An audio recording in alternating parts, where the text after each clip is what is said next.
Good afternoon, guys, and welcome to today's video. So what I want to go ahead and do is I'm going to be doing an oil change on Project Slate here.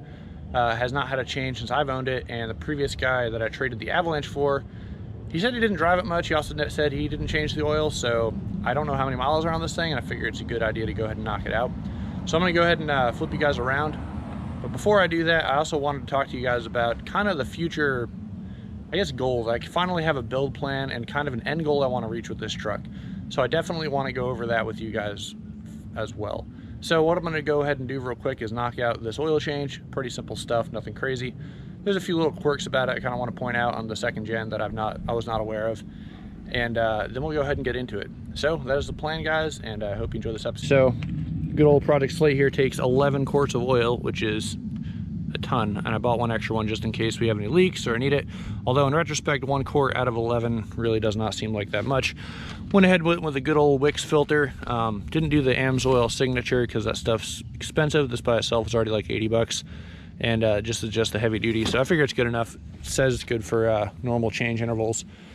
First little quirk, the oil filter is actually located right there, so I'm going to go ahead and unscrew the intake and just kind of lay it out of the way, and that'll let me get to the filter a lot easier. Hopefully it comes off. Fingers crossed, because I don't know how that's going to work. And then the plug underneath, well, I'll show you that when I get to it. Let's go ahead and do the filter first, because that should be pretty easy. So inside here you can see our turbo.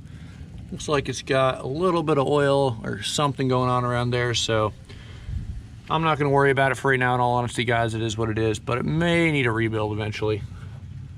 Seems to be fine though. Stuck a towel down there to kind of hopefully not drip anything too crazy. I'd actually buy a new oil catch pan for this thing. Thankfully, these dudes weren't retarded, and actually it's hand tight, which is insanely badass because I could not get an oil wrench down there.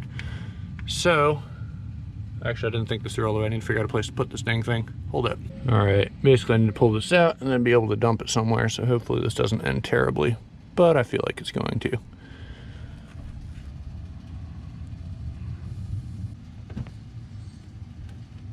Oh, that actually is way better than I thought it was going to be. So there we have it. Definitely full of oil, but on the bright side, it didn't spill everywhere. So that's awesome. Not sure why that's not filled all the way up. Maybe something to do with leaks, vacuums. Honestly, I have no clue. So I'm gonna go ahead and dump this out into the drain pan. We're gonna fill the new filter up with oil because this probably is gonna contain almost about a quart. And we wanna make sure that there's no long interval where it fills that up and actually runs the motor dry. So we're gonna go ahead and fill this bad boy up and then put the new filter on. All right, so I was definitely screwing around when I said this thing's gonna take a whole quart, but there we have it. That's 1 full quart of oil on this thing, which is pretty crazy. Give us a little nice cool directions on the side. So take off the old one, put a little oil around the rim, fill it 3/4 of the way full, it looks like, and then, yeah, stuff like that. So pretty much that's exactly what we did. So I'm gonna go and throw this thing back on real quick, and then we're gonna go ahead and drop to the bottom of the truck. Oil filter back on, intake check. So let's go ahead and hop to the bottom. All right, so welcome to the underside. This is what I was talking about. That is the oil drain bolt. So a little different than what I'm used to seeing. So yeah, we're gonna go ahead and pop that out. Got me some sockets right here that should do the trick. And I'm gonna guess it's gonna be this one. So pop that out and then watch this syrup like oil come out. It's definitely thick. So that was funny. I just spent like 10 minutes getting pissed off at this thing because it turns out it's 100% a square, not a freaking thing. So it's just a regular 3/8 inch ratchet. So that's fun. I'm just being retarded. So yeah, literally, not bad.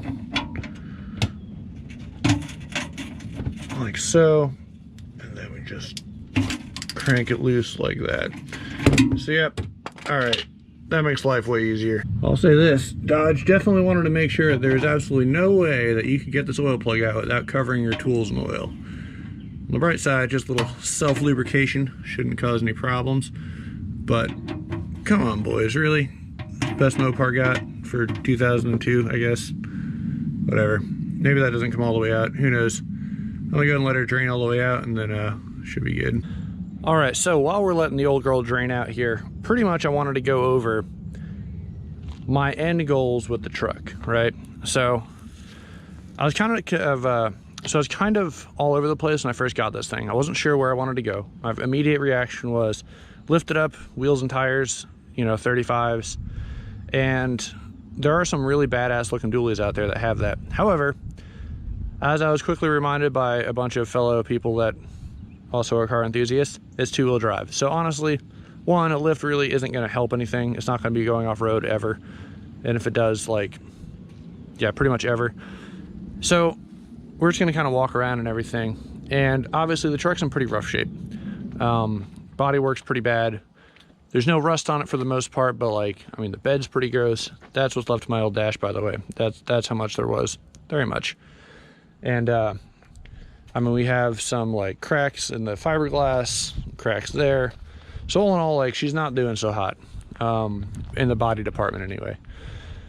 So what I came into the conclusion that we're gonna do, kind of pretty much a restoration when it comes down to it. Get rid of some stuff like that. You know, do some window tint on here, fix our mirror. But I have a little bit of bodywork experience messing around with the Avalanche and doing fiberglass repair on a boat I owned. So I kind of came to the conclusion that I like the white, and there are some stupid clean looking dualies out there that are white. So what I think I'm going to do, we're going to go ahead and do suspension wise.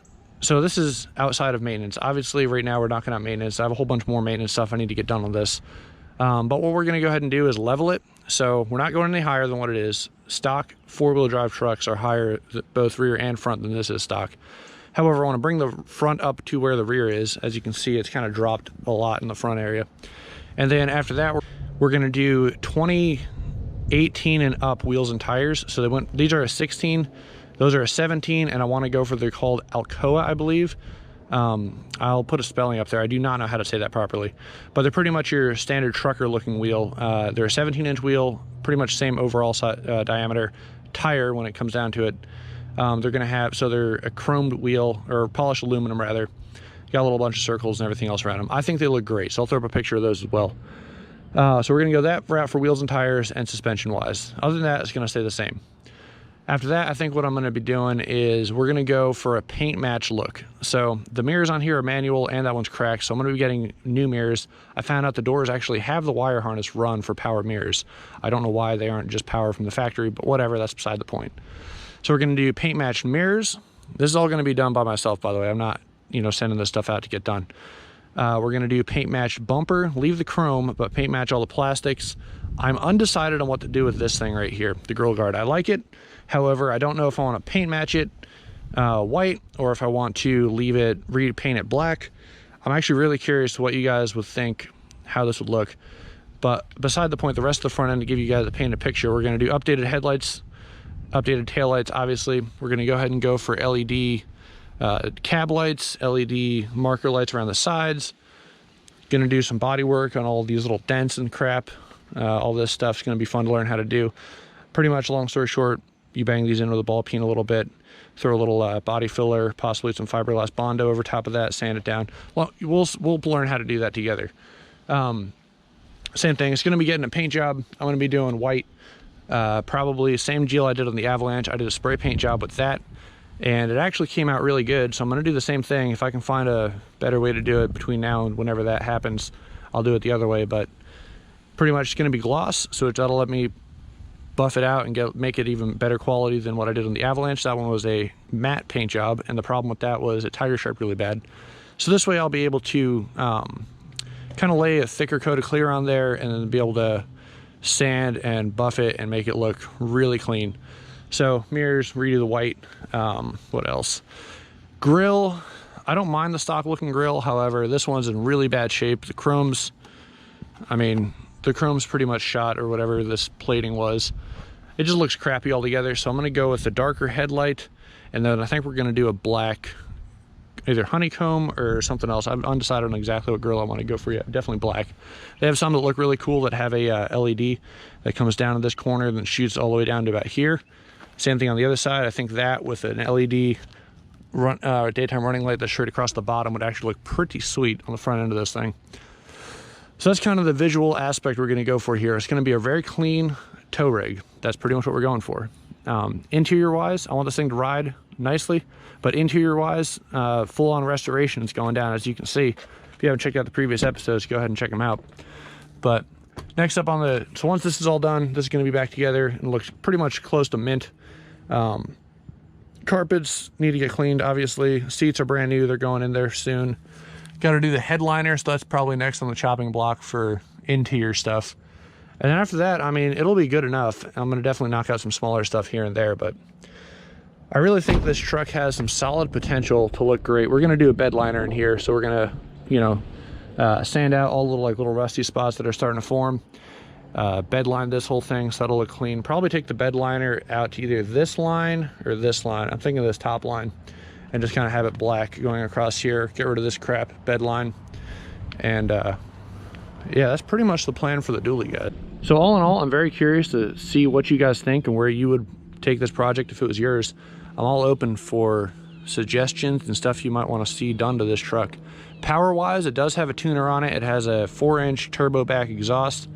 I don't really plan on adding any more power as of right now. Down the road, who knows, maybe we might do something wild, or I might get rid of the truck after I get it to where a point I think I could sell it for some money and go for something a little bit newer. But I think if I get it to where I want it, I'm definitely gonna like this thing. Yeah, guys, so that's pretty much everything that I have planned for the truck, and it's gonna be probably take about a year to get to that point, is what I'm thinking, just because I definitely need to get a garage before I can go ahead and even attempt any paint work. But other than that, I think that's about it. So I'm gonna go ahead and take you guys back under. We're gonna knock out the rest of this oil change. All I gotta do is put the plug back in and then throw our nice happy 10 additional quarts of oil in there, because we got one in the filter already. And that should be about it. Not gonna be able to do a start this video because obviously, as you just saw, the inside is torn apart, but it is what it is. Alrighty, so we just finished putting all the oil in. I forgot to bring a funnel out here, so I spilled a little bit, but not a big deal. It is what it is. But this is stuff we're using, AMSOIL heavy duty protection, allegedly 4 times more wear protection than something. Don't know what that is, but whatever. So there we have it. That's the one in for now. Probably go to a signature series last time, but I just kind of wanted to get it done and not spend a crap ton of money, because I'm already spending a bunch of money on everything else. All right, guys, that's going to do it for this video. I hope you enjoyed. Let me know what you guys think down in the comments below on what's up with the build plan. So what do you guys think of it? I think it's smart. Would you guys do it differently? Really curious to hear what your thoughts are on that. So if you have any questions or comments, please leave them down below as always, and I will see you in the next video. Hope you guys have a great day.